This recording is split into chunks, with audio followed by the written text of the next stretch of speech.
Inside the Early Childhood Learning Services Center in Fort Myers, babies and toddlers spend their days learning and playing, while some of their teenage parents attend school steps away in the Young Parent Education Program.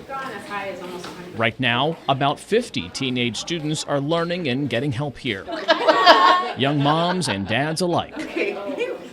Alicia Jesus works at the front office of the school. Check in visitors, volunteers, students that come in. Not long ago, she was a student here herself. I started off in Bonita High School, and then I came here for my senior year. What was it like when you first got here? Welcoming. It was different compared to a traditional high school. She says it led her to a successful graduation, all with her son, Javier, by her side at just 18 years old. How would you have gotten through it without the support you had here? I don't know if I would have.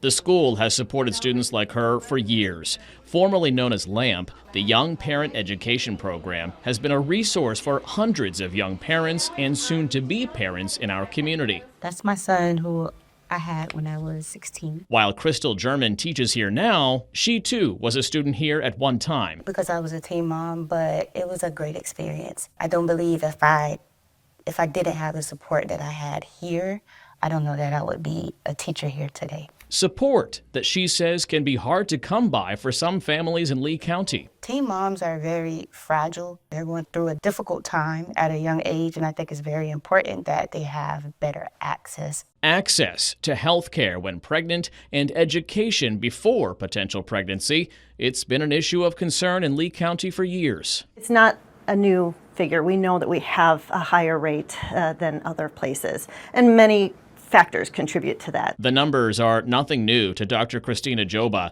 She's an associate professor in the School of Nursing at Florida Gulf Coast University. A report from 2020 shows the downward trend in adolescent births in Lee County from more than 9% between 2009 and 2011 to under 6% from 2016 to 2018. While trending in the right direction, the numbers are still higher than the state average. What do you think accounts for that? So if you look at Lee County in particular, we are in a deficit here. We don't have enough primary care providers or even women's health providers. Trying to get in to see somebody to get contraception or to have those conversations can be very difficult. I checked with the Rural Health Information Hub. They show all of Lee County is experiencing a shortage of primary care providers as of October of last year. We're also growing significantly. So we're adding in a lot of new people to our community, including teenagers, middle school, high school. I checked with the U.S. Census Bureau. Lee County's gone from more than 760,000 residents in April of 2020 to an estimated 834,000 residents in April of 2023, a gain of more than 73,000 people.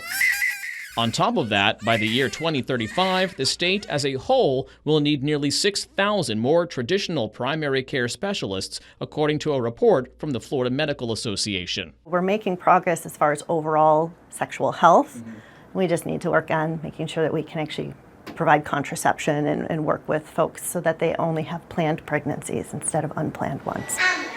Yum, yum. When unplanned pregnancies do happen, those young parents need help. That's where Our Mother's Home comes in. I think for any young person, even if it's not a family member, if it's a teacher, if it's a friend, if it's a mentor, just having anybody who loves and cares about and supports the young person will make all the difference. Angela Rackley Meadows is the CEO of the Southwest Florida chapter of the organization. The nonprofit works to help young mothers who have nowhere else to go. How does it feel to be someone in your shoes leading that mission, helping these young women? It feels amazing, right? Because number one, I was a teenage mom. So I think having been a teenage mom and understanding how challenging that is and how programs like this and people who just love and care about people can impact and change the trajectory of somebody's life. They also help to empower young mothers in foster care and survivors of human trafficking. We have a lot of different programs, so we offer parenting classes, empowerment classes, financial literacy. The nonprofit says 22% of daughters born to teen moms become teen mothers themselves. and only 30% of teen moms graduate from high school. So it's important to know what those options are and know what those resources look like in their specific community. This year, Our Mother's Home is marking 25 years of helping young women.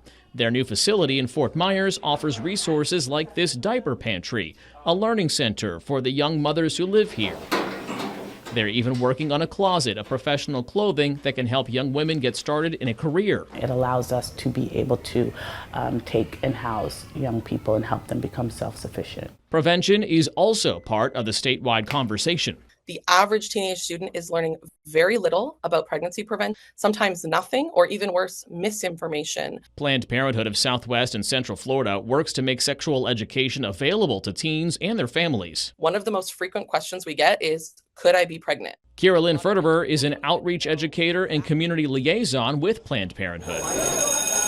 She tells me it's a question that could be difficult to ask parents or family members as a teenager.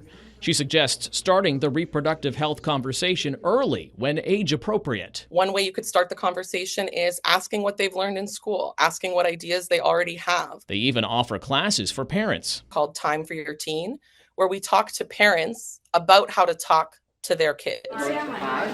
Back at the Young Parent Education Program, educators remind their young parents they are not alone. Yes, you are a teen mom, but what are you going to do after that? It doesn't have to be the end of the story, right? Just like it wasn't for me and my son, he went on to go to play college football. Teachers like German inspire the next generation, while the school offers resource rooms filled with clothing, shoes, toys, and diapers, and care packages given to parents after giving birth.